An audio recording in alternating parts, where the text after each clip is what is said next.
La noche en que murió mi esposa empezó exactamente a las 3:12 de la madrugada. No cuando su corazón dejó de latir, sino un poco antes, cuando ella estaba sentada sola en la mesa de nuestra cocina en Valencia, escribiendo una carta que nunca quiso que yo leyera hasta que fuera demasiado tarde. Pero yo no sabía nada de eso porque en ese momento estaba dormido en el segundo piso de nuestra casa, completamente convencido de que nuestra vida era estable y de que yo era un hombre decente. Y por la mañana su cuerpo estaba frío a mi lado, y por la tarde yo ya estaba diciendo a los vecinos que Lucía había muerto tranquilamente mientras dormía. Aunque lo que todavía no entendía era que la paz no había vivido en nuestra casa desde hacía muchos años.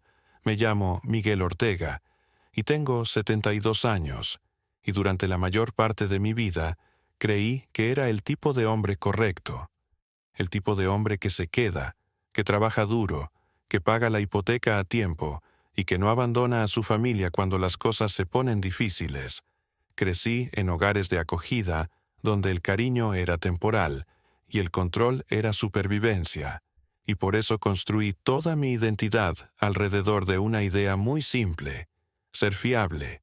Siempre pagaba las facturas, siempre volvía a casa, nunca desaparecía durante días como otros hombres que conocí, y en mi mente eso significaba que yo era un buen marido. Conocí a Lucía en la biblioteca pública donde trabajaba, y era una mujer tranquila y observadora, de esas personas que parecen escuchar incluso cuando nadie habla.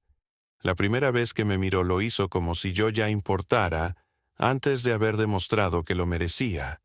Hacía preguntas y esperaba las respuestas, y recordaba pequeños detalles que ni yo mismo consideraba importantes, como la forma en que me gustaba el café, o qué camisa me quedaba mejor, o el hecho de que odiaba el silencio en la mesa durante la cena, aunque nunca lo admitiera en voz alta.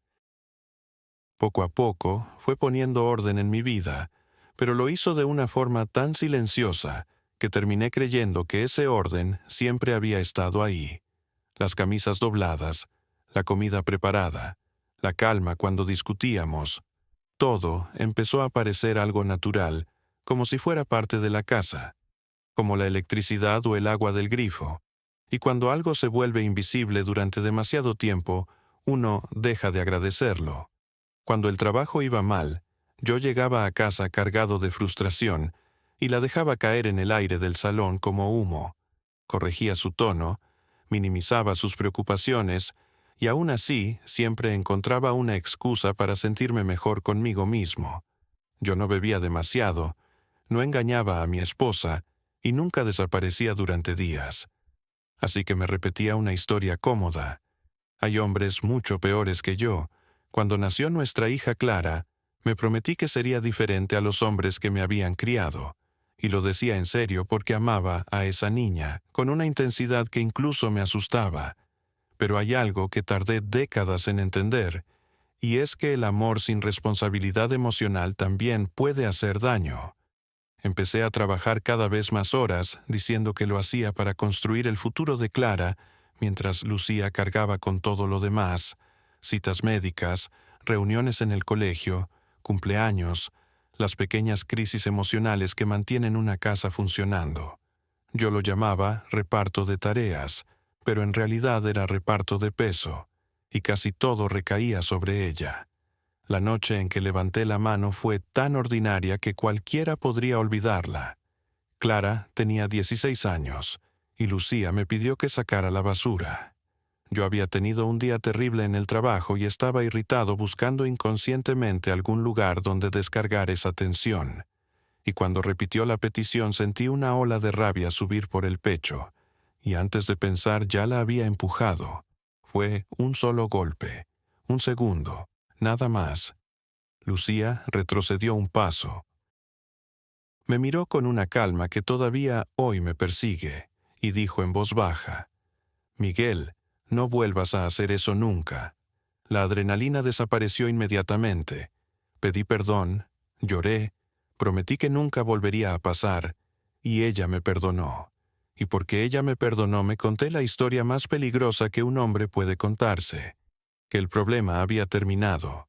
Pero no era verdad. En realidad, todo acababa de empezar. La primera semana después del funeral viví con la sensación absurda de que la casa iba a corregirse sola, como si el duelo fuera una avería temporal y en cualquier momento Lucía fuera a volver para encender las luces otra vez. Pero la casa no se corrigió. La casa se volvió más pesada. El silencio se hizo más denso. Abría el frigorífico y me quedaba mirando recipientes de comida que no sabía identificar. Me quedaba de pie frente a la cocina como si perteneciera a otra persona, y poco a poco empecé a descubrir algo que nunca había querido saber. No sabía qué facturas estaban domiciliadas. No sabía dónde estaban las contraseñas. No sabía qué cuentas teníamos abiertas, ni cuántas pequeñas decisiones tomaba Lucía cada día para que yo pudiera caminar por la vida creyendo que era yo quien lo llevaba todo. Clara vino al funeral. Me abrazó con la rigidez de alguien que cumple con una obligación y no con el calor de alguien que consuela. Se quedó 2 noches y se marchó antes de que el dolor se convirtiera en rutina. Y yo me conté una historia que protegía mi orgullo. Me dije que estaba ocupada, que tenía su vida, que no podía quedarse más tiempo. Nuestro perro Max empezó a seguirme por toda la casa confundido por la ausencia de la única persona que siempre se movía con propósito en ese hogar. Al 8º día, el correo empezó a acumularse sobre la mesa, y abrí el armario debajo del fregadero buscando bolsas de basura. Y fue entonces cuando lo vi. Un sobre pegado en la parte interior de la puerta del armario con mi nombre escrito en letras grandes. Miguel. No era el tipo de letra de Lucía. Su letra siempre había sido suave y ordenada, y aquello parecía escrito con una intención muy clara, como si quisiera asegurarse de que yo no pudiera ignorarlo. Lo primero que sentí fue una mezcla de irritación y desconfianza. Pensé, ¿cómo es posible que planeara cosas después de morir como si yo no pudiera arreglármelas solo? Pero debajo de ese pensamiento apareció algo peor. Miedo. Miedo de que Lucía supiera exactamente qué tipo de hombre soy cuando nadie me está mirando. Abrí el sobre, y la primera línea fue como un golpe seco. Si estás leyendo esto, significa que ya no estoy ahí para salvarte. Me senté de golpe en la silla. Lucía escribía sin suavizar nada, sin protegerme como siempre había hecho. Vas a sentir lástima por ti mismo, escribió. Vas a decir que no querías hacerlo. Vas a decir que fue un error, pero ya no me interesan las razones. Me interesa la verdad. Sentí cómo el pecho se me cerraba porque, incluso muerta, seguía viendo a través de mis excusas. No te casaste con una criada Miguel, te casaste con una persona. Y después vino la frase que me dejó sin aire. Clara no te llama porque no sabe quién eres sin mí entre vosotros. En ese momento entendí algo que nunca había querido admitir. No había perdido solo a mi esposa. Había perdido el puente que hacía posible que mi hija me soportara. Al final de la carta había una tarea. Aprende una cosa que nunca aprendiste porque yo la hacía, y cuando fracases no te enfades. Sé humilde. La palabra humilde me pareció un insulto hasta que intenté poner una lavadora, y terminé inundando el suelo con espuma de detergente mientras Max me miraba en silencio como si estuviera presenciando un juicio. Durante unos segundos estuve a punto de culpar a Lucía por haberme dejado sin preparación. Y entonces escuché su voz en la carta, y entendí algo que había evitado durante 50 años. Ella no me dejó sin preparación. Fui yo quien se negó a aprender porque depender de ella me daba más miedo que perderla. Volví al armario y vi otro sobrepegado detrás del primero. En letras grandes decía Semana 2. Y en ese momento supe que no quería abrirlo, y también supe que precisamente por eso tenía que hacerlo. Abrí el sobre que decía Semana 2 con una sensación extraña en el estómago, porque ya sabía que lo que iba a leer no iba a gustarme, y tenía razón. La primera línea decía, vas a enfadarte conmigo por decir la verdad y está bien. Enfádate, pero después mejora. Recuerdo que apreté la mandíbula al leerlo, porque incluso después de muerta, Lucía parecía conocer cada rincón de mi orgullo. Seguí leyendo y entonces encontré una frase que me hizo sentir un frío extraño en la espalda. Hay algo que no sabes sobre la noche en que levantaste la mano. En ese momento todo mi cuerpo se tensó como si volviera a estar en aquella cocina, como si el tiempo hubiera retrocedido hasta ese segundo que durante años llamé error, accidente, momento de rabia, cualquier palabra menos verdad. Mis ojos siguieron bajando por la página, y entonces leí la frase que cambió todo. Clara lo vio. Durante unos segundos no pude respirar porque yo había pasado años convencido de que aquella noche había quedado encerrada entre Lucía y yo, como un secreto privado que se borraba con una disculpa y con el paso del tiempo. Pero mi hija había estado allí. Mi hija había visto a su padre empujar a su madre, y durante años yo había seguido viviendo como si eso no hubiera ocurrido delante de nadie, como si el perdón hubiera borrado los testigos. En ese mismo momento sonó mi teléfono, y durante unos segundos lo miré sin atreverme a contestar porque me parecía imposible que la verdad pudiera sonar a través de un móvil. Finalmente lo cogí y escuché la voz de Clara al otro lado de la línea. No dijo, «Hola», no preguntó cómo estaba. Lo único que dijo fue, «¿Los encontraste?».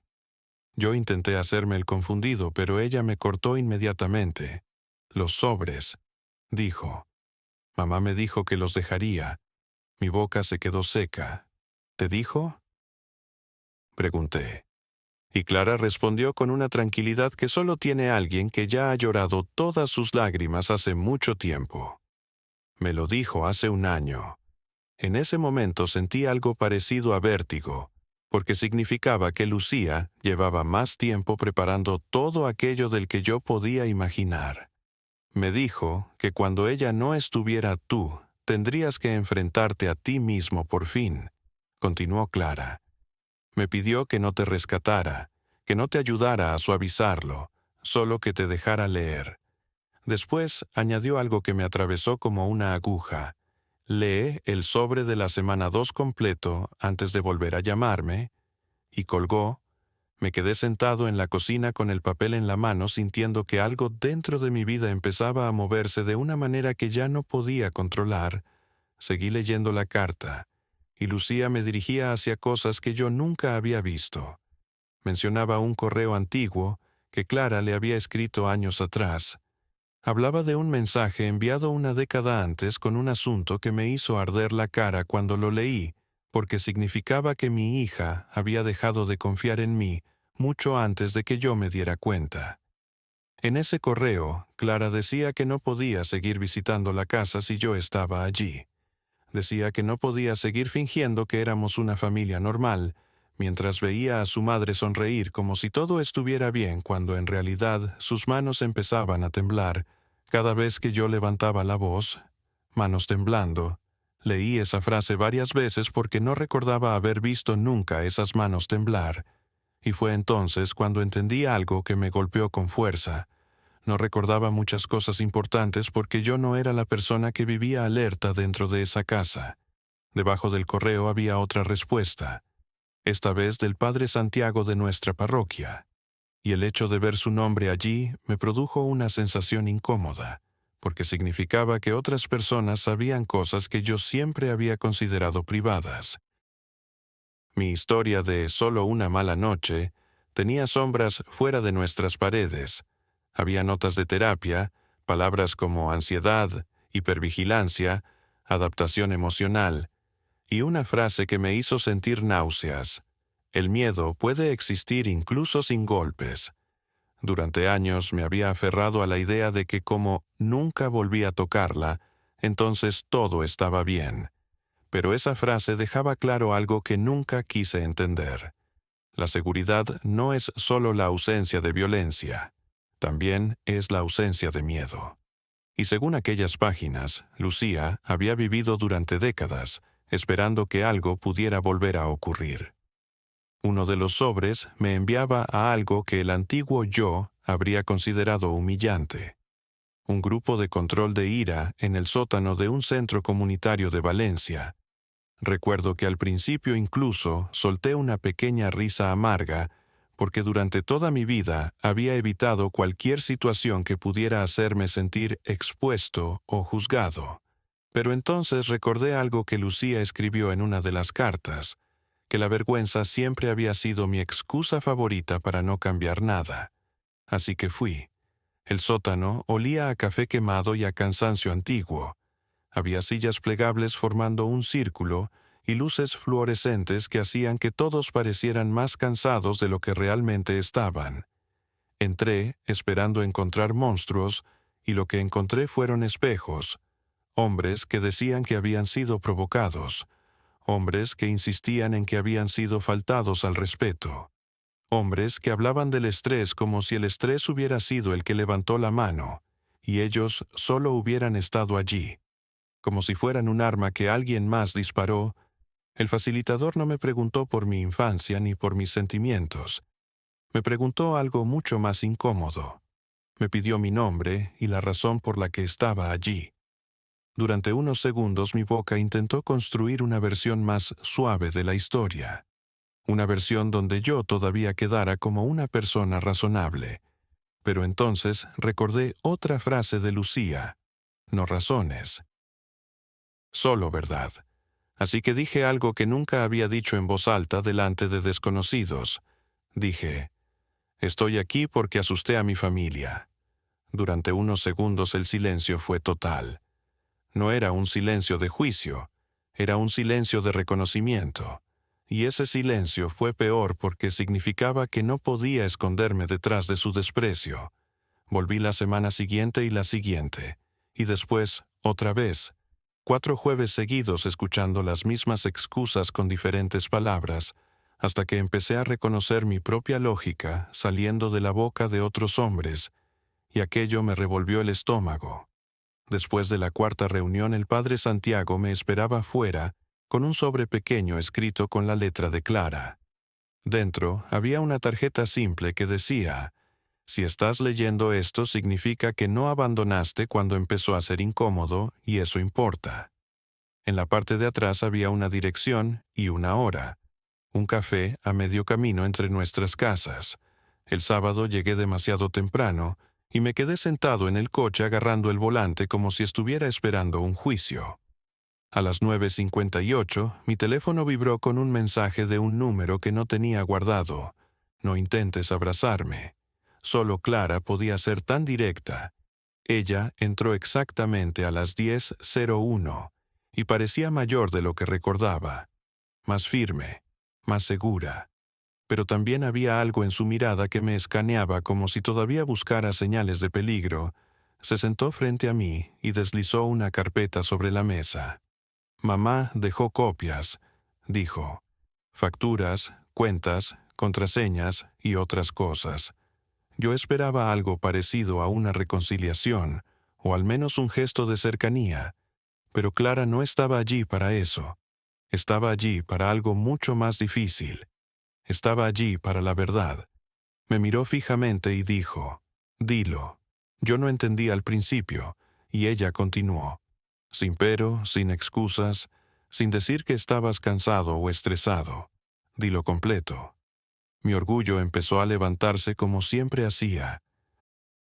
Ese reflejo viejo de proteger mi imagen, como si fuera el último órgano que me quedara en el cuerpo. Pero entonces recordé todas las cartas y recordé las manos temblando de Lucía que nunca quise ver. Así que lo dije. Dije, le hice daño, te asusté, rompí nuestra casa. Mi voz se quebró, pero Clara no se suavizó. Solo asintió una vez como si estuviera comprobando algo dentro de su propio sistema nervioso, y entonces dijo algo que movió el suelo bajo mis pies. Mamá no murió tan tranquila como tú dices a la gente. Sentí que el estómago se me caía. Clara continuó hablando con la calma de alguien que llevaba demasiado tiempo viviendo con esa verdad. Esa noche se levantó a las 3:12, escribió algo en la mesa de la cocina, y tuvo un ataque de pánico antes de que su corazón se detuviera. Durante unos segundos no pude oír nada más porque, en mi cabeza solo resonaba la idea de que la última noche de Lucía no había sido tranquila. Había sido una noche de miedo. Y de alguna manera ese miedo también tenía mi nombre. Después de aquella conversación, Clara se levantó de la mesa como si cada segundo cerca de mí le costara más de lo que estaba dispuesta a pagar, y antes de irse dijo algo que todavía recuerdo palabra por palabra. Mamá dejó el último sobre con el padre Santiago, porque sabía que intentarías abrir todo de golpe, llorarías, te sentirías mal contigo mismo y después dirías que habías cambiado. Luego añadió, el último sobre no es para el hombre que llora, es para el hombre que sigue apareciendo. Y se marchó dejándome sentado frente a 2 tazas de café frío y una sensación de peso que no había sentido nunca antes. Durante días caminé por la casa como si cada objeto perteneciera a alguien que yo no había sabido ver mientras estaba vivo. El olor de la cocina, el sonido de las escaleras, incluso la forma en que la luz entraba por la ventana me recordaban que Lucía había construido una vida completa alrededor de un hombre que nunca quiso mirarse demasiado de cerca. El domingo siguiente fui a la parroquia sin avisar, porque sabía que si llamaba antes empezaría a negociar conmigo mismo. Como siempre había hecho, el padre Santiago me recibió con la calma de alguien que había visto demasiadas verdades humanas como para sorprenderse por otra más. No me preguntó cómo estaba, no me preguntó si me sentía culpable, simplemente me dijo que camináramos hasta el banco de la esquina. Allí abrió una pequeña caja de seguridad y sacó una memoria USB con una nota escrita por Lucía. Para Miguel, escúchalo solo. Cuando llegué a casa me senté en la misma mesa donde ella había escrito las cartas, y durante varios minutos no pude conectar el ordenador, porque entendía que después de ese momento mi historia ya no podría volver a la versión cómoda que había contado durante tantos años. Finalmente abrí el archivo.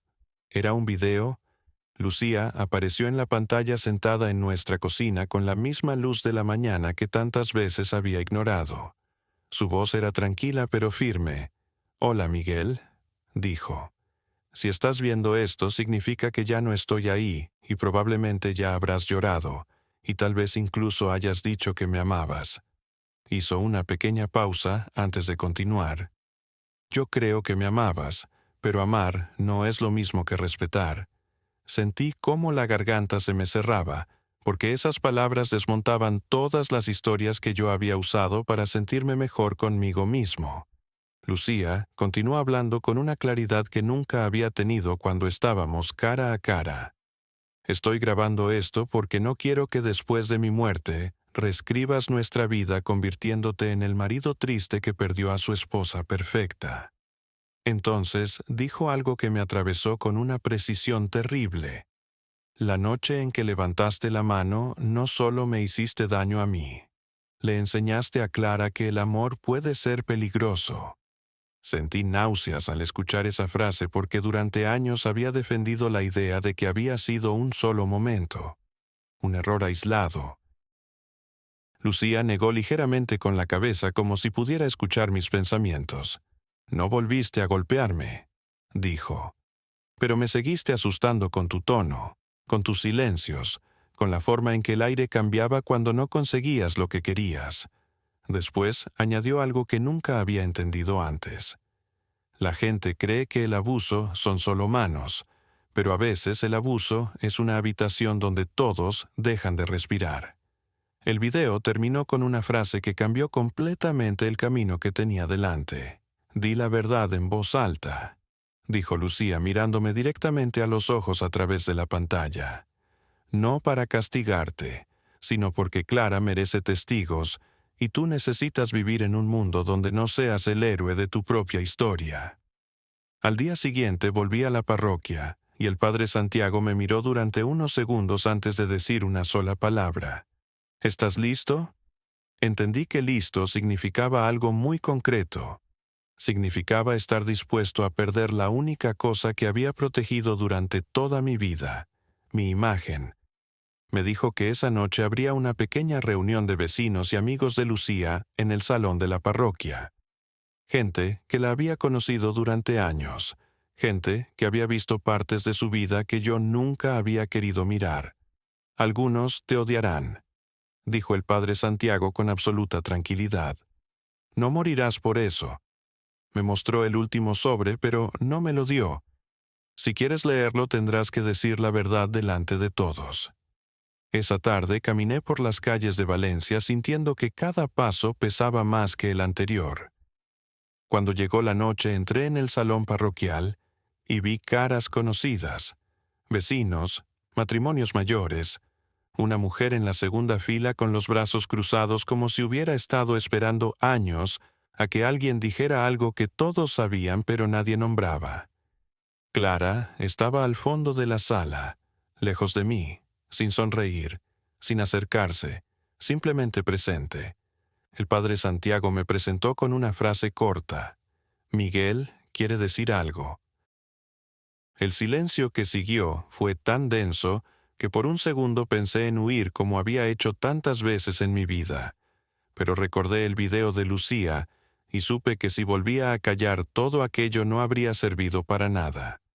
Me acerqué al atril y empecé con lo fácil. Lucía era una mujer buena. Pero inmediatamente entendí que eso no era suficiente. Respiré hondo y dije la frase que había evitado durante años. Yo no fui un buen marido. Varias cabezas se levantaron al mismo tiempo. Continué hablando antes de que mi orgullo pudiera interrumpirme. La traté como si su paciencia fuera infinita y su amor estuviera garantizado. Mi voz empezó a temblar, pero no intenté corregirla porque por primera vez no estaba actuando para parecer fuerte. Entonces dije lo que nunca había dicho en público. Cuando mi hija tenía 16 años, levanté la mano y golpeé a mi esposa. La sala se quedó completamente inmóvil. Durante un segundo, la vieja versión de mí quiso añadir la frase «solo una vez», pero recordé las palabras de Lucía y no lo hice. En lugar de eso, dije algo mucho más difícil. Fue una vez con la mano, pero no fue una sola vez con el miedo. Sentí cómo el aire de la habitación cambiaba, mientras la realidad ocupaba el lugar donde antes había estado mi versión cómoda de la historia. Miré hacia el fondo de la sala donde estaba Clara y dije, «No te pido que me perdones. Solo quería decir esto delante de otros porque merecías testigos». Después de hablar, nadie se acercó a consolarme, y por primera vez entendí que eso era justo, cuando la sala empezó a vaciarse. Clara se acercó unos pasos, no demasiado cerca, pero lo suficiente para que pudiera verla bien. Me miró durante unos segundos y dijo algo que sonó más como una confirmación que como un elogio. «Lo hiciste». Más tarde, en el despacho del padre Santiago, recibí el último sobre. Dentro había solo un párrafo escrito por Lucía. Decía que si yo estaba leyendo eso, significaba que había elegido la verdad en lugar de la comodidad, y que ambas cosas podían existir al mismo tiempo, orgullo y rabia, amor y decepción.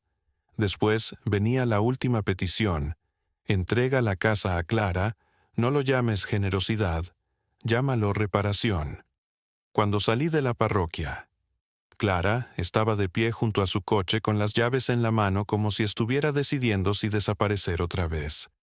No me acerqué demasiado, no intenté abrazarla, solo dije, «La casa es tuya». Ella frunció ligeramente el ceño. «¿Sin condiciones?», preguntó. «Sin condiciones», respondí. Clara me miró durante un largo momento y luego dijo algo que sonó como advertencia y como misericordia al mismo tiempo. «No arruines esto convirtiéndolo en un gesto heroico, solo hazlo». Abrió la puerta del coche y antes de entrar añadió sin mirarme directamente, «Te llamaré la próxima semana». Luego se marchó dejándome solo en el aparcamiento con mis años, mi bastón y una vida que no se sentía redimida, solo real. Cuando regresé a casa, el silencio seguía allí, pero ya no era el mismo silencio de antes porque, por primera vez en décadas, yo ya no estaba escondiéndome de la verdad que vivía dentro de esa casa.